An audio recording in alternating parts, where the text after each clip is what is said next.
Hello and welcome back to another episode of Invest Power series today.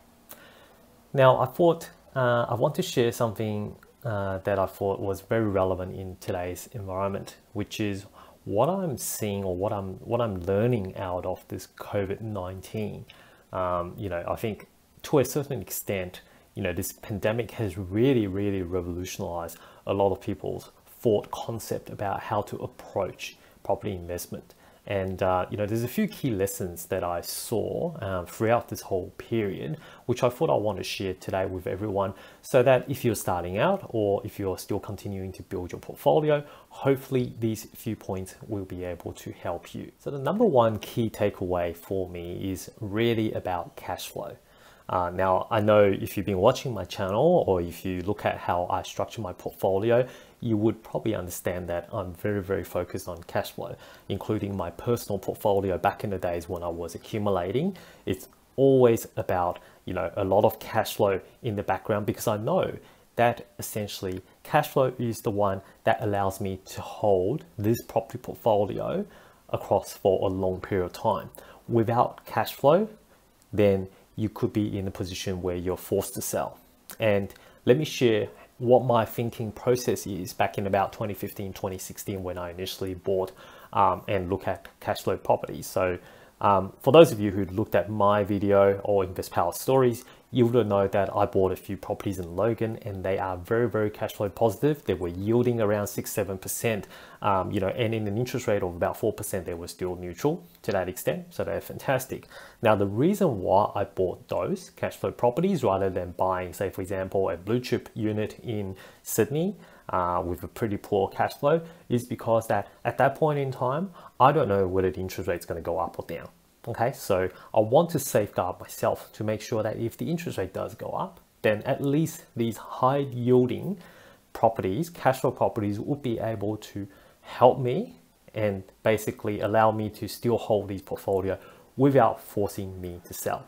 That's the key concept here. Okay, so what we're seeing now is the interest rate has not gone up to, 7, 8, 9, or even 12% or whatever, to a very high interest rate. However, COVID has effectively replicated that experience to a degree, because a lot of people lost their job, which means all of a sudden they don't have that extra money or that cash flow from their job to be able to support holding their portfolio. So the lesson that I learned out of that is a lot of people were forced to sell, or a lot of landlords at the moment are looking at offloading properties, because all of a sudden they go, holy crap, these properties in Sydney, not only I have to drop the rents now, which means the yield is even going to be worse, and I don't know when that rent is going to go back up. And secondly, now I've lost my job, I still need to pay out exactly the same amount, and it's eating into my savings account. So is it a wise strategy? I guess it depends. And for those people who's able to hold it, fantastic. But for a lot of people, a lot of people at the moment, or Sydney investors, are starting to offload these properties, or cash flow poor properties are now starting to offload them, is because of that mindset. Okay, they're probably starting to see a bit more squeeze on their cash flow, and therefore that's why they thought maybe it's better off for us to sell this, because I'm now starting to look at struggling to hold on to these properties, even though the interest rate is as low as they currently are at the moment. Okay, so if you're an investor that's starting out today, definitely make sure that you've got some cash flow properties in your portfolio that's going to be able to sustain yourself. Find a bit of balance. For me, I usually find 2 cash flow properties, and for that to be able to support one kind of capital growth property. Okay, so the idea is the 2 cash flow properties is going to be able to support one capital growth property, which kind of leads to number 2. In essence, if you are cash flow poor and you're holding properties that are just focusing on capital growth and it's relying on your income to be able to support these properties, then you really need to have a big enough cash flow buffer. How big is your cash buffer? You got to ask yourself. Be very honest about it. If you have not got a tenant for 6 months, are you able to fork? Are you able to afford all the interest repayments, the principal repayments if you're paying principal, the council rates, the water rates, the insurance fees, the management fees, etc. So have you got the cash buffer to be able to support that?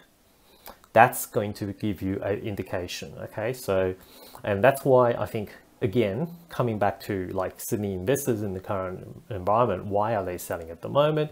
Some of them might be because they are short of cash flow to that degree, okay, and they're short of their savings, their buffer savings, and they want, you know, they're looking at, oh my god, each month it's actually eating into my cash flow or my buffer, and we can't just go on like this, given the unemployment figures are still rising, and it's very, very challenging to find a job in the current environment. So okay, so that's why it's better off to be very honest upfront.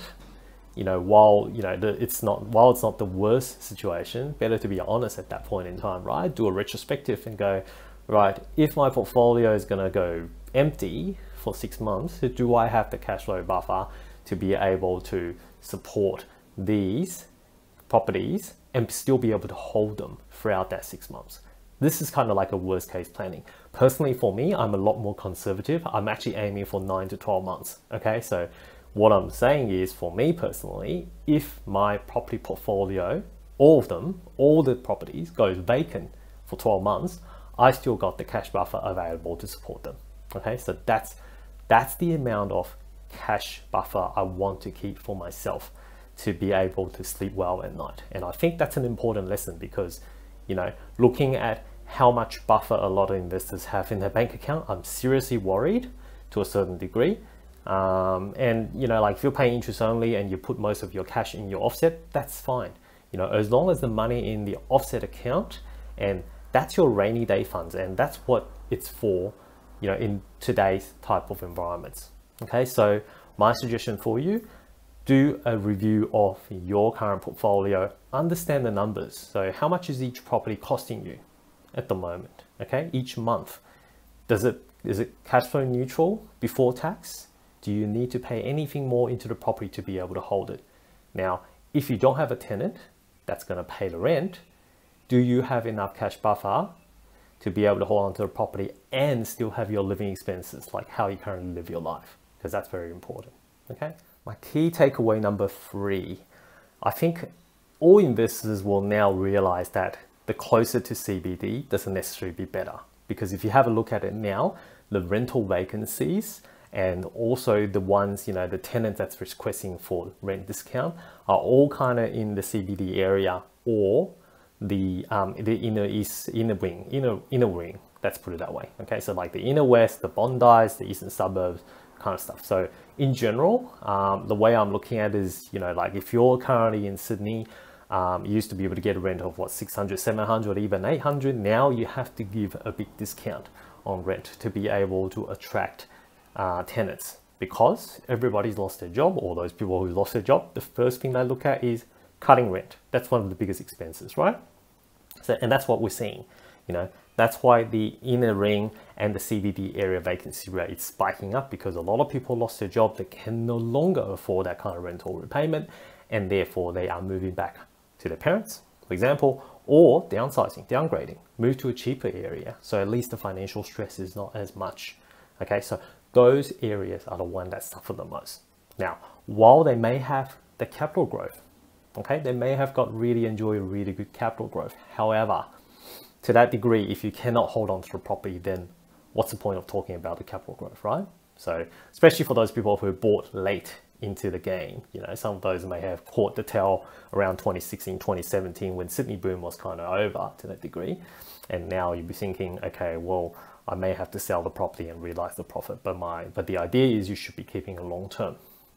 Now, back to my original point, again, you know, if I look at my position to that degree, my properties are kind of more towards the middle ring. It's not in the inner ring, it's the middle ring, okay? And that's because I was striking a balance between the capital growth and cash flow. So I don't want to pay a premium. Yes, while the blue chip properties are probably good, they're good from capital growth perspective. However, I was striking a balance, and I can tell you that pretty much all my properties during this COVID period, I haven't had a single rent reduction request from my tenants, because my properties are around the $300 to $400 per week rental income. Okay, so, and that doesn't cause too much financial stress to those people who lost their job. Because, you know, most of the time, and especially in the current environment with job seeker being doubled at the moment and employers still paying JobKeeper, most of the tenants, they won't be in hardship even if they, you know, they're on that kind of rent, okay, and still be able to live with it. Not fantastic, but at least they still be able to hold on to it, okay? So that's why I was saying, you know, those people who's invested in the ring, in the CBD, they're the one that's suffering the most at the moment. Whereas, you know, for me, kind of in the middle to the outer ring type range, and, you know, renting around the 300, 400, or even to a degree close to 500, you're still relatively safe in the current environment, okay? So don't just chase for capital growth, and don't think that the inner ring, the closer to CBD, it's always going to be better. Yes, there's a certain degree to that, and I agree in the longer term that it will do fine. However, you need to be mindful, okay? Don't put all your eggs in that kind of area, especially if you're starting out. You know, don't go out and buy like a $800,000, $900,000 expecting that the rental income is going to be able to cover everything, because you know what?